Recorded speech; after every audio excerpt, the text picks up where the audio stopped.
Good morning students.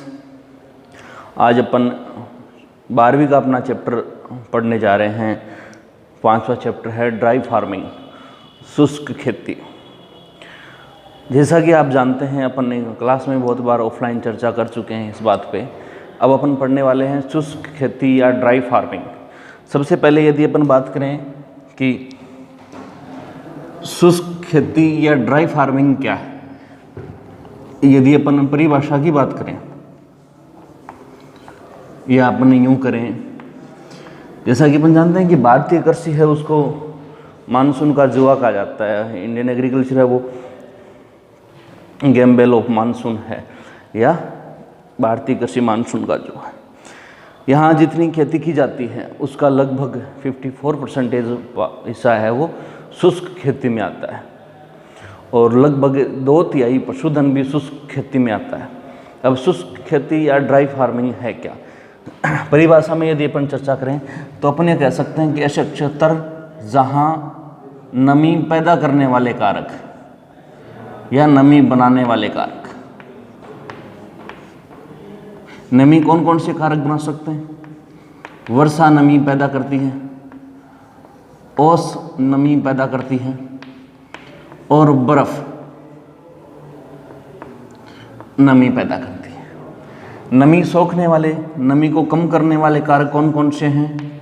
अपने कह सकते हैं कि वाष्पीकरण,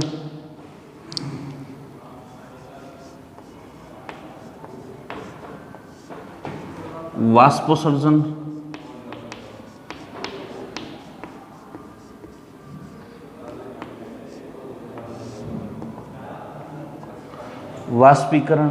वाष्पोत्सर्जन, ये दोनों क्या है? नमी को खत्म करने वाले फैक्टर हैं, और ये नमी बनाने वाले फैक्टर हैं।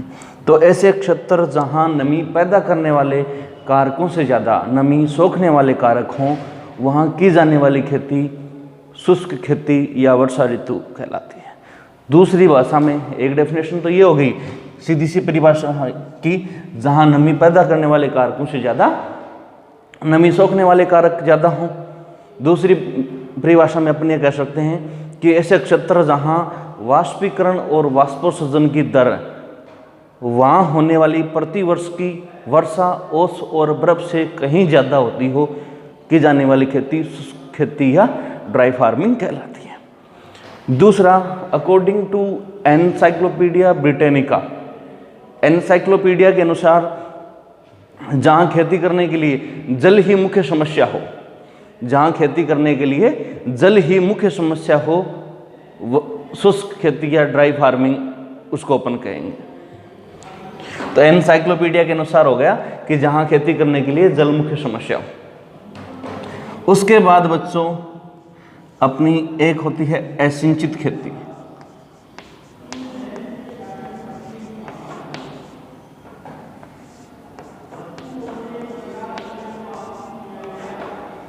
एक असिंचित खेती, दूसरी भाषा में अपन कह सकते हैं शुष्क खेती।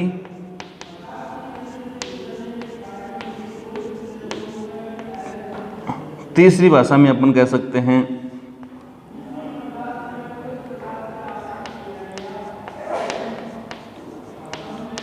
सिंचित खेती। अब असिंचित खेती क्या है? असिंचित खेती का अर्थ है जहाँ, जैसे अपने कहें कि जहाँ वर्षा पर्याप्त मात्रा में हो, परंतु सिंचाई हेतु, कृत्रिम सिंचाई हेतु जल की उपलब्धता का न होना या आर्टिफिशियल इरिगेशन का उपलब्ध न होना, असिंचित खेती कहलाती है। जहाँ वर्षा की कमी न हो, खेती वर्षा पर आधारित है पूरी, परंतु कृत्रिम सिंचाई की व्यवस्था कम हो या न के बराबर हो, असिंचित खेती कहलाती है। शुष्क खेती का मतलब हो गया कि जहाँ वर्षा, ओस और बर्फ कम हो, इसकी अपेक्षा वाष्पोत्सर्जन और वाष्पीकरण की अपेक्षा, जहाँ वर्षा जल ही मुख्य समस्या है। और सिंचित खेती जहाँ आर्टिफिशियल इरिगेशन उपलब्ध है, जहाँ कृत्रिम सिंचाई के लिए सोर्सेज उपलब्ध हैं, अपने कह सकते हैं कि वो ग्राउंड वाटर लेवल ऊंचा हो, ये सारे आते हैं असिंचित खेती। अब अपन बच्चों पढ़ेंगे, सबसे पहले अपनी हो गई शुष्क खेती की परिभाषा। शुष्क खेती की परिभाषा के बाद शुष्क खेती के सिद्धांत पढ़ेंगे। Principles of dry farming. तो सबसे पहले सिद्धांत में आता है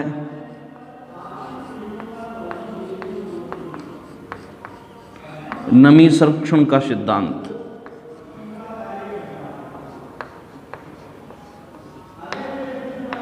नमी संरक्षण का सिद्धांत। अब बच्चों जितने भी सिद्धांत पढ़ेंगे सबका उद्देश्य, सबका एम नमी को लंबे समय तक बनाए रखना ही है खेत के अंदर। जितने भी प्रिंसिपल अपन पढ़ेंगे ड्राई फार्मिंग के, सबका उद्देश्य क्या होगा कि मृदा के अंदर नमी को अधिकतम समय तक बनाए रखा जा सके, वो इस उस खेती के सिद्धांत में आएगा। नमी संरक्षण के सिद्धांत में अपन ये कह सकते हैं कि रबी की फसल की कटाई के बाद 2-3 बार गहरी जुताई करें।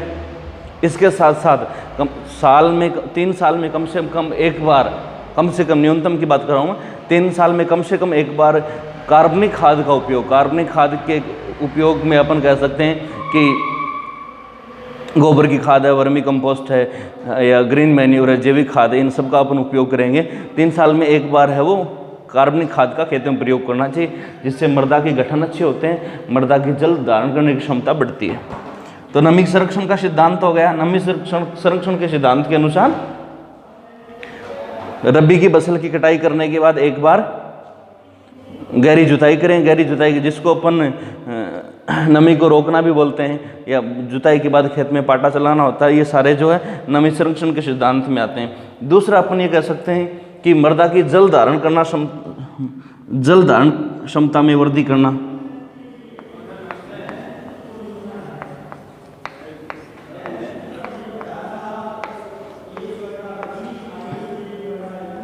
जल धारण करने की क्षमता। अब बच्चों देखो, जल धारण करने की क्षमता एक तो होती है फिल्ट्रेशन कैपेसिटी और एक होती है होल्डिंग कैपेसिटी। फिल्ट्रेशन कैपेसिटी अपन ये कह सकते हैं कि जैसे मान लीजिए अपन एग्जाम्पल लेते हैं और एग्जाम्पल के दौरान अपन लेते हैं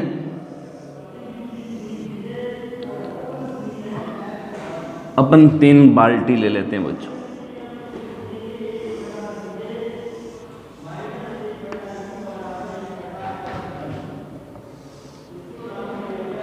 बाल्टी को नाम दे देंगे, कुछ भी नाम दे सकते हैं, है ना, A, B और C। अपन क्या पढ़ने जा रहे हैं? सोइल फिल्ट्रेशन कैपेसिटी और वाटर होल्डिंग फिल्ट्रेशन कैपेसिटी और होल्डिंग कैपेसिटी। बाल्टी A के अंदर अपन क्या करेंगे? बड़े बड़े पत्थर डाल देंगे।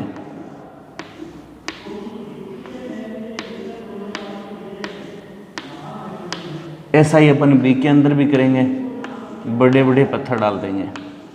परंतु बी के अंदर एक परिवर्तन और करेंगे, जितने बड़े पत्थर डाले हैं उनसे छोटे पत्थर भी डाल देंगे और बाल्टी को थोड़ा सा हिलाएंगे तो बड़े पत्थरों के बीच में जो स्पेस था वहाँ छोटे पत्थर चले जाएंगे।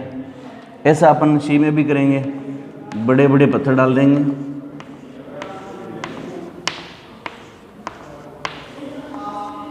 अब इसके अंदर छोटे पत्थर डालेंगे और बाल्टी को थोड़ा हिलाएंगे तो 2 पत्थरों के बीच में जो स्पेस था वहाँ छोटे पत्थर चले गए। अब और थोड़े महीन पत्थर डालेंगे तो छोटे पत्थरों के बीच में जो जगह थी वहाँ ये पत्थर चले गए, उनसे भी छोटे पत्थर। अब अपन इसके अंदर बजरी, रेतीली मिट्टी डाल देंगे, या फिर अपन ये कह सकते हैं कि जो जलीय मिट्टी का उदाहरण है या बजरी आप जानते हो अच्छे से, वो डाल देंगे। तो ये क्या एकदम से सूक्ष्म कण हो गए और जो जितने पत्थरों के बीच में जगह थी वहाँ छोटे पत्थर चले गए। अब देखिए तीनों के अंदर, अब इसमें अपन 1 जार पानी का डालते हैं, इसमें भी 1 जार पानी का डालते हैं, इसमें भी 1 जार पानी का डालते हैं। अपन ने यह देखा ए जिसमें बड़े बड़े पत्थर थे, पानी तुरंत नीचे चला गया अकॉर्डिंग टू ग्रेविटी फोर्स। इसके अंदर इसकी अपेक्षा थोड़ा कम गति से गया है और इसके अंदर बहुत कम गति से गया है, और बहुत कम गति से गया है। इसका मतलब क्या हो गया बच्चों? मान लीजिए अब इनको अपन नाम दे देते हैं कि ये तीनों ही मृदा हैं। तो बड़े आकार के कणों की मृदा कौन सी हो गई? बलुई मृदा हो गई। मध्यम कणों में आ गई दोमट मृदा और महीन कणों में आ गई कले मृदा। तो जैसा कि अपन ने पढ़ा है कि जिस मृदा के कणों का आकार बड़ा होता है उसकी फिल्ट्रेशन कैपेसिटी ज़्यादा होती है, जैसा कि बाल्टी ए में अपन ने देखा। दूसरा, जिस मृदा के कणों का आकार मध्यम होता है उसकी फिल्ट्रेशन और होल्डिंग कैपेसिटी दोनों ठीक ठाक होती हैं। और इसको अपन ने देखा इसकी फिल्ट्रेशन कैपेसिटी बहुत कम है क्ले मृदा की, और वाटर होल्डिंग कैपेसिटी बहुत ज़्यादा है। तो किसी भी मृदा की जल धारण करने की क्षमता है या अपने ऊपर पानी को रोकने की क्षमता है, वो उसकी वाटर होल्डिंग कैपेसिटी कहलाती है। और फिल्ट्रेशन कैपेसिटी का मतलब हो गया कि मृदा कणों से होते हुए जल का जितनी गति से जाता है वो उसकी फिल्ट्रेशन कैपेसिटी कहलाती है। क्ले मृदा की वाटर होल्डिंग कैपेसिटी ज़्यादा होती है, जबकि बलुई मृदा की फिल्ट्रेशन कैपेसिटी ज़्यादा होती है। अब बच्चों यहाँ बात आती है कि जल धारण करने की क्षमता बढ़ाना, अपन आर्टिफिशियल तरीके से वाटर होल्डिंग कैपेसिटी कैसे बढ़ा सकते हैं? तो वाटर होल्डिंग कैपेसिटी बढ़ाने का तरीका है जैविक खाद। जितनी ज़्यादा जैविक खाद का अपन उपयोग करेंगे, मृदा की वाटर होल्डिंग कैपेसिटी उतनी ज़्यादा बढ़ेगी। जैसे अपन बात कर सकते हैं, यदि अपन FIM का उपयोग करें तो FIM क्या करती है, मृदा कणों को एक दूसरे कणों को जोड़ने का कार्य करती है। और जब मृदा कणों का गठन अच्छा होगा तो उसकी होल्डिंग कैपेसिटी उतनी ही अच्छी होगी। तो अपन कह सकते हैं कि मृदा की जल धारण करने की क्षमता बढ़ा करके। तीसरा अपन ये कह सकते हैं कि मल्च का उपयोग करके।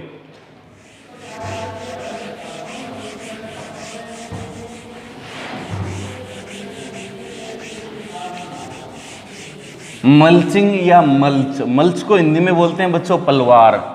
तलवार नहीं, पलवार। तलवार और पलवार में अंतर होता है।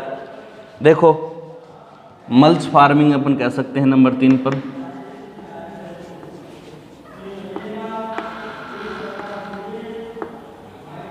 मल्च फार्मिंग या मल्चिंग।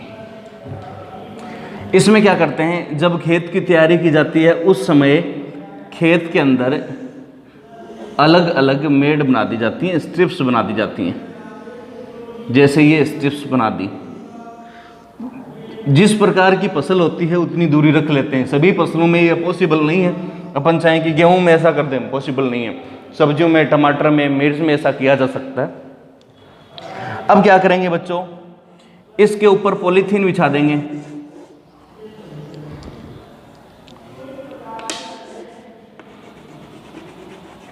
इस पूरे के ऊपर पॉलीथीन बिछा दी गई। ऐसे इस मेड के ऊपर भी पॉलीथीन बिछा देंगे।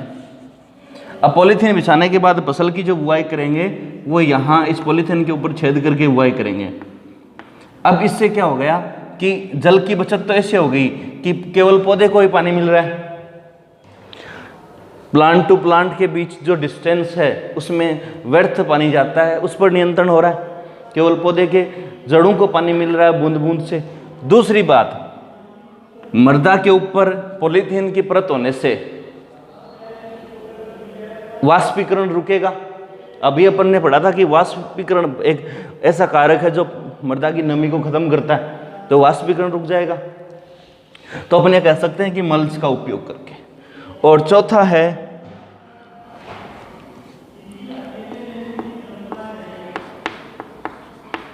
वाष्पोत्सर्जन को कम करके। अब वाष्पोत्सर्जन को कम कैसे किया जा सकता है भाई? यह तो प्लांट की एक मेटाबॉलिक प्रोसेस है, एक नेचुरल है। अपन कृत्रिम तरीके से इसको कम करना बहुत कम संभावना है। फिर भी कुछ रसायन ऐसे आते हैं जो पौधे की पत्तियों के ऊपर यदि उनका छिड़काव कर दिया जाए तो पत्तियों के अंदर जो स्टोमेटा होते हैं, जो रंध्र होते हैं, वाष्पोत्सर्जन रंध्र होते हैं, ये उसको बंद करने की क्षमता रखता है। जैसा डेजर्ट प्लांट में नेचुरल होता है। आपने नागफनी का एग्जाम्पल देखा होगा, आपने जिजीपस जुजुबा बेर देखा होगा। इनमें क्या होता है, पत्तियों की जगह कांटे बन जाते हैं, अनुकूलनता है। उसी प्रकार यदि अपन रसायन का छिड़काव कर देते हैं तो स्टोमेटा वो बंद हो जाता है, तो वाष्पोत्सर्जन की दर कुछ कम हो जाती है। या फिर अपन कुछ पत्तियों को हटा दें जब ऐसा लग रहा हो कि खेत के अंदर पानी की कमी है और तेज गर्मी पड़ रही है, उसमें कुछ पत्तियों को उठाने से। परंतु ऐसा संभव, बहुत कम संभव है। अपन खड़ी फसल में ऐसा नहीं कर सकते। केवल जो नर्सरी के अंदर छोटे पौधे हैं उनका यदि ट्रांसफर किया जाए एक जगह से दूसरी जगह, तभी पॉसिबल है। और नंबर 5 पर आती है बच्चों बात फसल का चयन, सिलेक्शन ऑफ क्रॉप। अब मान लीजिए पानी की कमी है, पानी कमी है तो अपन उम्मीद भी नहीं कर सकते कि अपन गन्ना और चावल की बुआई कर देंगे, क्योंकि अपनी सबसे बड़ी समस्या ही पानी की है according to principles of dry farming. तो ऐसी फसलों का चयन करना चाहिए जिनको पानी की आवश्यकता कम होती हो। अब ऐसा अपने सिंचाई वाले चैप्टर में पढ़ा है कि कौन कौन सी फसलों की जल मांग कम होती है और किसकी ज़्यादा होती है। जैसे मैं ये कहूँ कि रबी में यदि अपन को बुआई करनी है तो अपन सिलेक्शन करेंगे चना का, यदि अपन खरीफ में बुआई करनी है तो अपन ग्वार का सिलेक्शन करेंगे, अपन बाजरा का सिलेक्शन करेंगे। साइसर एरिटेनम, साइमोप्सिस ट्रेटागोनोलोबा और पेनिसेटम गलुकम, इनको विज्ञान पढ़े लिखे लोग इस नाम से जानते हैं। आप पढ़े लिखे हो ना, तो आप साइसर एरिटेनम बोलोगे चना को, ग्वार को क्या बोलोगे साइमोप्सिस ट्रेटागोनोलोबा, बाजरा को पेनिसेटम गलुकम। इनकी जल मांग कम होती है, अतः जहाँ जल की समस्या हो वहाँ ऐसी फसलों का चयन करना चाहिए जिनकी जल मांग कम होती हो, वाटर रिक्वायरमेंट कम होती हो। इसके साथ साथ नंबर 6 पर बच्चों बात आती है किस्मों का चयन, selection of varieties. Selection of varieties, कुछ किस्में भी ऐसी होती हैं जिनको कम पानी की आवश्यकता होती है। जैसे अपन बाजरा की किस्म के बात करें तो बाजरा की MH 169, WCC 175, ये ऐसी वेराइटी है बाजरा की जिनको कम पानी की आवश्यकता होती है। यदि अपन बात करें जौ की तो RD31 suitable variety for dry farming. यदि अपन बात करें यहाँ सरसों की तो पूसा जय किसान, या इसका दूसरा नाम बायोनोसो 2। यदि अपन बात करें मक्का की तो कंचन, माही, ऐसी किस्म हैं जिनको कम पानी की आवश्यकता होती है। तो अपन कह सकते हैं कि ऐसी किस्मों का चयन करना जिनकी वाटर रिक्वायरमेंट कम होती हो। इसके साथ साथ और कौन कौन से सिद्धांत हैं बच्चों?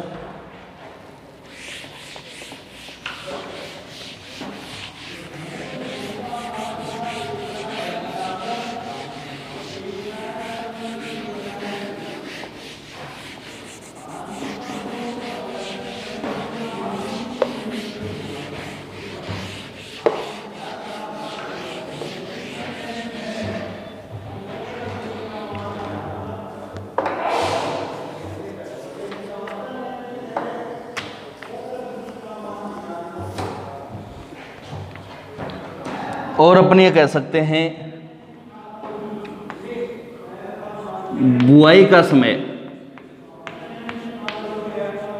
सोविंग टाइम, जब वर्षा ऋतु प्रारंभ हो जाए, मानसून की शुरुआत हो जाए, उस समय अपन को बुआई करनी है। अपन पहले नहीं कर सकते, प्री सोविंग नहीं कर सकते या अगेती बुआई नहीं कर सकते। नंबर 2 पर यदि बात करें बीजों की संख्या,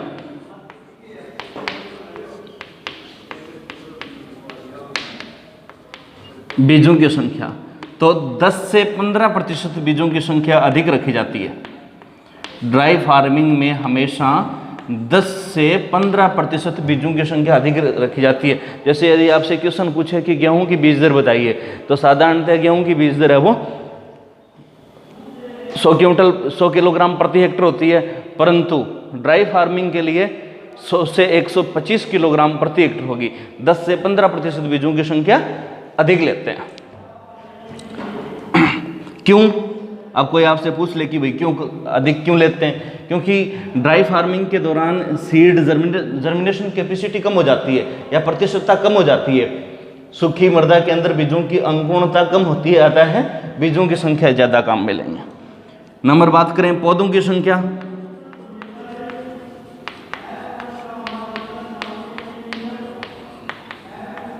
ड्राई फार्मिंग में हमेशा पौधों की संख्या साधारणतः से कम रखी जाती है।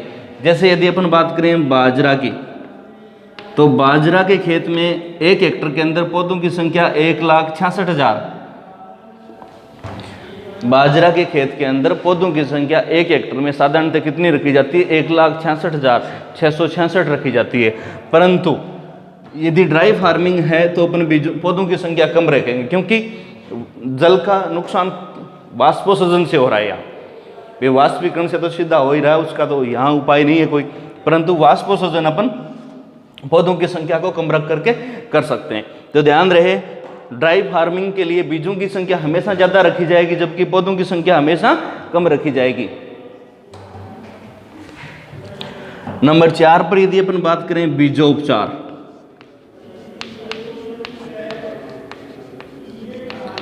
बीजोपचार, अब हमेशा एक तो बीजों का उपचार और एक मृदा का उपचार,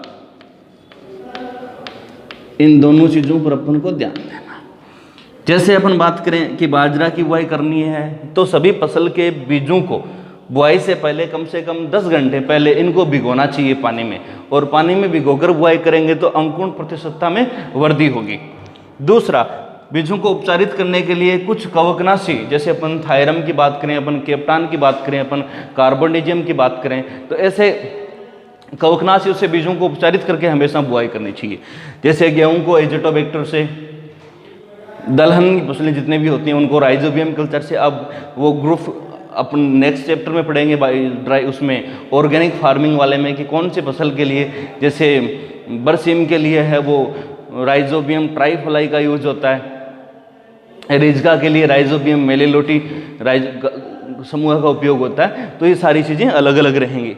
उसके बाद मृदा का उपचार, यदि जहाँ जल की कमी है वहाँ दीमक का प्रकोप सबसे ज़्यादा होता है, बलुई मृदाओं में दीमक का प्रकोप सबसे ज़्यादा होता है, तो सूक्ष्मतम पौधों को दीमक का नुकसान न हो इसलिए मृदा को पहले उपचारित करना चाहिए। इसमें अपन एंडोसल्फान 35 सीसी का उपयोग कर सकते हैं। लगभग 25 किलोग्राम प्रति हेक्टेयर की दर से बुआई से पहले मृदा के अंदर अपन डाल देंगे तो दीमक के ऊपर नियंत्रण हो जाएगा।